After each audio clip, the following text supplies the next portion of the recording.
Hello friends, नमस्कार। एक बार फिर स्वागत है आपके अपने YouTube channel GDS GK classes में। दोस्तों, इस चैनल के माध्यम से आपको विभिन्न प्रतियोगी परीक्षाओं की तैयारी कराई जाती है। तो जिनको भी हमारे साथ जुड़ना है, फ्री में जुड़ सकते हैं जीडीएस जीके क्लासेस में। इसमें आपको मिलेगा एसएससी के सभी एग्जामों की फुल तैयारी, जिसमें आपको जीके जीएस के क्वेश्चन बहुत ही खास देखने को मिलेंगे, साथ में प्रीवियस ईयर के क्वेश्चन। तो वीडियो अच्छी लगी तो लाइक शेयर कमेंट जरूर करिएगा और चैनल को सब्सक्राइब करिएगा। तो चलिए एसएससी डीडी कांस्टेबल के बैच को आगे बढ़ाएंगे। पहला क्वेश्चन है आपके सामने, कन्नौज की लड़ाई किस वर्ष लड़ी गई थी। तो दोस्तों, कन्नौज की जो लड़ाई थी यह 1540 ईस्वी में लड़ी गई थी। किसके किसके बीच में, तो एक बार ध्यान दीजिएगा, शेर शाह सूरी, ठीक है, और हुमायूं के बीच में, ठीक है। ये जो हुमायूं था ये बाबर का लड़का यानी मुगल वंश से संबंधित है। तो शेर शाह सूरी और आपके हुमायूं के बीच में जब लड़ाई हुआ कन्नौज का 1540 ईस्वी में, तो उसमें शेर शाह सूरी ने हुमायूं को हरा दिया था, ठीक है। तो याद रखिएगा, कन्नौज की लड़ाई 1540 में, जिसमें शेर शाह सूरी ने हुमायूं को हरा दिया। आगे का क्वेश्चन है कि भारत की पहली मूक फिल्म कौन थी। मूक मतलब बिना बोलती, ठीक है, बिना बोलने वाली। तो ये आपकी थी राजा हरिश्चंद्र, ठीक है। कौन थी? राजा हरिश्चंद्र। जो राजा हरिश्चंद्र नाम की फिल्म थी, ये भारत की सबसे पहली मूक फिल्म थी, ठीक है। तो सही उत्तर होगा इसका विकल्प बी। अगला क्वेश्चन है, तेरा ताली किस राज्य का लोक नृत्य है। ये काफ़ी इंपॉर्टेंट रहने वाला क्वेश्चन है आपके एग्जाम की दृष्टि से। तो तेरा ताली की बात करेंगे तो ये आपके राजस्थान का एक प्रमुख लोक नृत्य है, ठीक है। तो सही उत्तर यहाँ पे क्या हो जाएगा आपका? विकल्प सी हो जाएगा कि तेरा ताली आपके राजस्थान का एक लोक नृत्य है। अगले नंबर का क्वेश्चन है कि निखिल बनर्जी का संबंध किस वाद्य यंत्र से है। तो दोस्तों, निखिल बनर्जी की बात करेंगे तो इनका जो संबंध है वह आपके सितार से है, ठीक है। सितार नामक वाद्य यंत्र से इनका संबंध है। तो यहाँ पे सही उत्तर क्या होगा? विकल्प डी होगा कि निखिल बनर्जी का संबंध आपके सितार से है, ठीक है। तो सही उत्तर यहाँ विकल्प डी होगा आपका। अगला क्वेश्चन है कि भारतीय समुद्र विज्ञान संस्थान कहाँ स्थित है। तो दोस्तों, भारतीय समुद्र विज्ञान संस्थान आपके पणजी में स्थित है। अब यहाँ पे बात करेंगे पणजी कहाँ है, तो पणजी आपके गोवा की राजधानी है, ठीक है। गोवा की राजधानी क्या है दोस्तों? पणजी है, और पणजी में ही भारतीय समुद्र विज्ञान संस्थान स्थित है। तो इस क्वेश्चन का सही उत्तर होगा विकल्प ए, पणजी।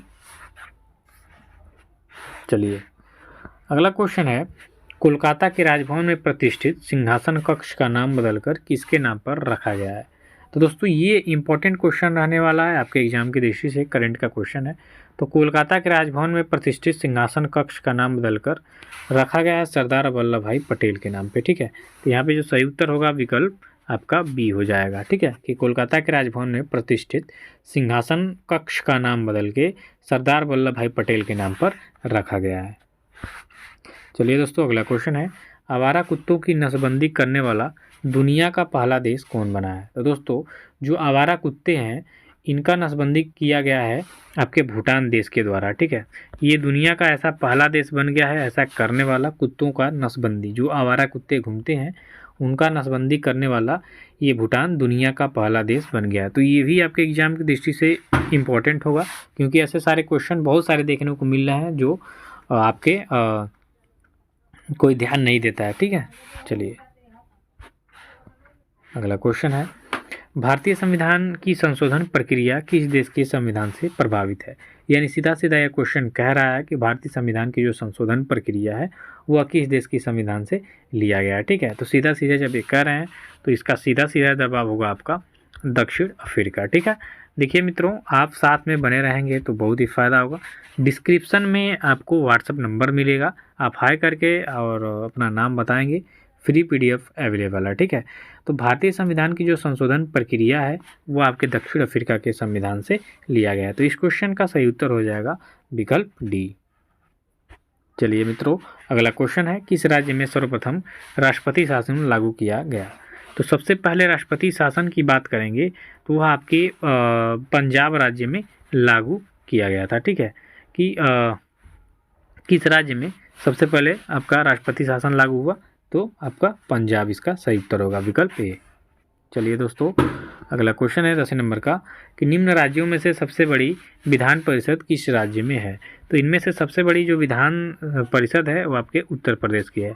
अब यहाँ पे बात कर लेंगे कि उत्तर प्रदेश में आपका जो विधान परिषद की सीटें हैं कितनी हैं, तो ये आपकी 100 हैं, ठीक है। और बात कर लेंगे उत्तर प्रदेश की, तो यहाँ पे 80 लोकसभा की सीटें हैं और 31 आपके राज्यसभा की सीटें हैं, ठीक है। तो ये भी आप याद रखिएगा। सबसे बड़ी विधानसभा वाला भी आपका उत्तर प्रदेश है, और सबसे बड़े विधान परिषद वाला भी, और सबसे बड़े लोकसभा सीट वाला, और सबसे बड़ा राज्यसभा सीट वाला, ठीक है। तो ये सभी में सबसे बड़ा है आपका उत्तर प्रदेश। अगला क्वेश्चन है यहाँ पे, कुत्ते के काटने से कौन सा रोग होता है। तो दोस्तों कुत्ते के काटने से जो रोग होता है वो आपका रेबीज होता है, ठीक है। रेबीज जो होता है यह कुत्ते के काटने से होता है। तो रेबीज रोग किसके काटने से हो जाएगा आपका, कुत्ते के काटने से, ठीक है। कुत्ते काटने से रेबीज रोग। चलिए अगला क्वेश्चन है, महात्मा गांधी ने कांग्रेस अधिवेशन की अध्यक्षता कब किया था। तो महात्मा गांधी के द्वारा कांग्रेस की जो अध्यक्षता थी बेलगांव की थी, ठीक है। और ये किए थे 1924 में, ठीक। सही उत्तर हो जाएगा आपका 1924 कि महात्मा गांधी ने एक बार ही आपका कांग्रेस अधिवेशन किया बेलगांव वाला 1924 में। इसके बाद से इन्होंने कांग्रेस की कभी अध्यक्षता नहीं की। अगला क्वेश्चन यहाँ पे देखेंगे, दुधवा राष्ट्रीय उद्यान कहाँ स्थित है। तो दोस्तों दुधवा राष्ट्रीय उद्यान है आपके उत्तर प्रदेश में स्थित। कहाँ पे, उत्तर प्रदेश। ये भी इम्पोर्टेंट क्वेश्चन रहेगा आपके एग्जाम की दृष्टि से। तो सही उत्तर यहाँ पे विकल्प ए हो जाएगा। आगे बढ़ेंगे मित्रों कि विश्व में केले का सबसे बड़ा उत्पादक देश कौन है। तो दोस्तों विश्व में सबसे ज़्यादा केला का उत्पादन भारत के द्वारा किया जाता है, ठीक है। तो आपका सही उत्तर यहाँ पे क्या हो जाएगा, विकल्प डी। अगला क्वेश्चन है, भारत का कौन सा राज्य भूमिबद्ध है, यानी चारों ओर से भूमि से घिरा हुआ एकदम राज्य है। तो भारत का कौन सा राज्य भूमिबद्ध है दोस्तों, आपका मध्य प्रदेश। सही उत्तर क्या हो जाएगा यहाँ पे, विकल्प सी हो जाएगा, ठीक है। कि जो आपका मध्य प्रदेश है यह भारत का भूमिबद्ध राज्य है, ठीक है।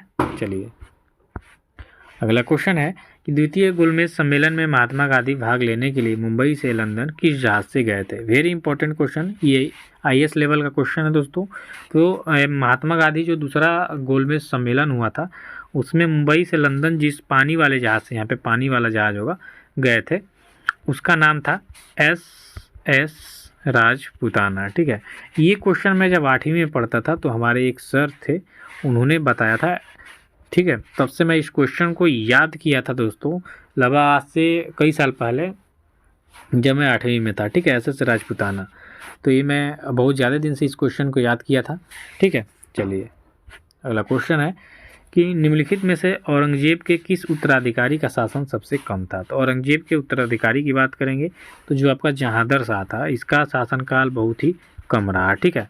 तो सही उत्तर इसका क्या हो जाएगा, आपका विकल्प ए हो जाएगा कि निम्नलिखित में से औरंगजेब के जहांगीर शाह जो इनका उत्तराधिकारी था, इनका शासन कब से सबसे कम था।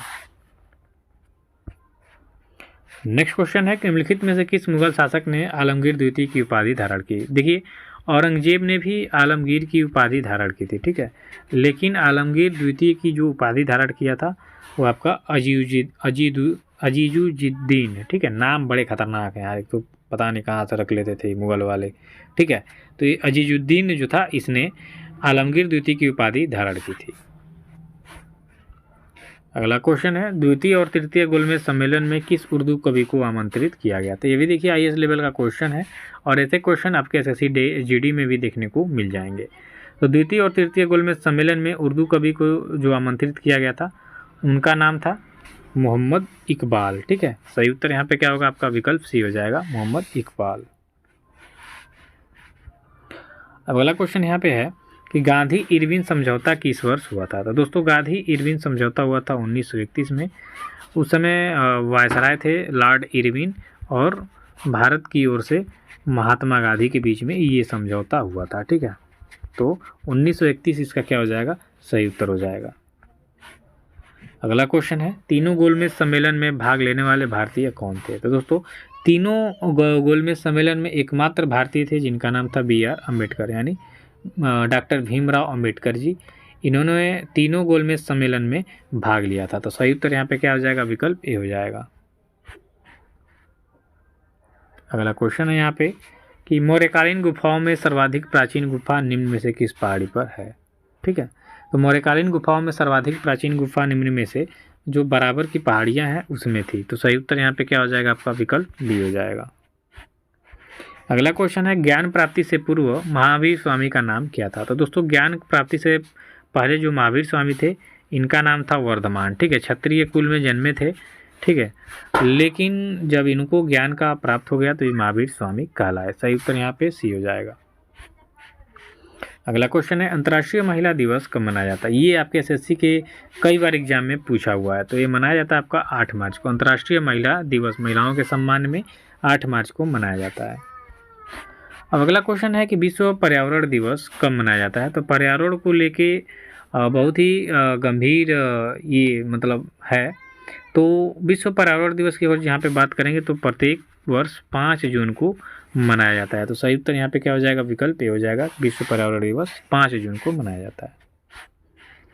अगला क्वेश्चन है विश्व वानिकी दिवस कब मनाया जाता है दोस्तों। तो विश्व वानिकी दिवस मनाया जाता है 21 मार्च को, ठीक है। 8 मार्च को याद रखिएगा, 8 मार्च को अंतर्राष्ट्रीय महिला दिवस, 21 मार्च को विश्व वानिकी दिवस। तो सही उत्तर यहाँ पे क्या हो जाएगा, विकल्प बी हो जाएगा। अगला क्वेश्चन है भारत का कौन सा राज्य जिप्सम का सर्वाधिक उत्पादन करता है। तो भारत का जो एक राजस्थान राज्य है ये सर्वाधिक जिप्सम जो एक धातु है इसका उत्पादन करता है। तो सही उत्तर यहाँ पे क्या होगा, आपका विकल्प सी होगा, ठीक है। चलिए दोस्तों आगे चलेंगे। तो आगे के क्वेश्चन में है इनमें से कौन सा पुरस्कार केवल संगीत से संबंधित है। तो देखिए ऑस्कर अवार्ड तो सभी लोग जानते हैं सिनेमा के क्षेत्र में, ये कांस फैशन शो है, टैगोर वाला भी दिया जाता है लेकिन संगीत के क्षेत्र में नहीं। लेकिन ग्रैमी जो पुरस्कार है संगीत का सबसे बड़ा ये पुरस्कार दिया जाता है, ठीक है, ग्रैमी पुरस्कार। तो सही उत्तर इसका क्या हो जाएगा, विकल्प डी हो जाएगा। चलिए अगला क्वेश्चन है गांधी दक्षिण अफ्रीका में कितने वर्ष रहे थे। तो 1893 में ये भारत से गए थे दक्षिण अफ्रीका और 1915 में आए थे। कैलकुलेट करेंगे तो 21 वर्ष हो जाएगा, ठीक है। तो आपके क्वेश्चन में आपका दिया हुआ है विकल्प ए, महात्मा गांधी दक्षिण अफ्रीका 21 वर्ष तक रहे थे। अगला क्वेश्चन है दोस्तों निम्नलिखित में से किसने द प्रेगनेंसी बाइबल पुस्तक लिखी है। तो द प्रेगनेंसी बाइबल पुस्तक लिखा गया है करीना कपूर के द्वारा, ठीक है। ये क्वेश्चन भी इम्पोर्टेंट है क्योंकि ये जानते ही हैं थोड़े से सेलिब्रिटी हो गए हैं तो कुछ भी करेंगे तो करंट अफेयर का क्वेश्चन बन ही जाएगा, ठीक है। तो ये करीना कपूर है, सही उत्तर होगा विकल्प बी। दीपावली की आप लोगों को सभी लोगों को हार्दिक शुभकामनाएं मेरे मित्रों, जो भी मेरे साथ जुड़े हुए हैं उनको बहुत बहुत बधाई। आप सिलेक्शन जल्दी लीजिए, हमारे ओर से पूरा प्रयास है, आप भी प्रयास कीजिए। धन्यवाद, थैंक यू सो मच।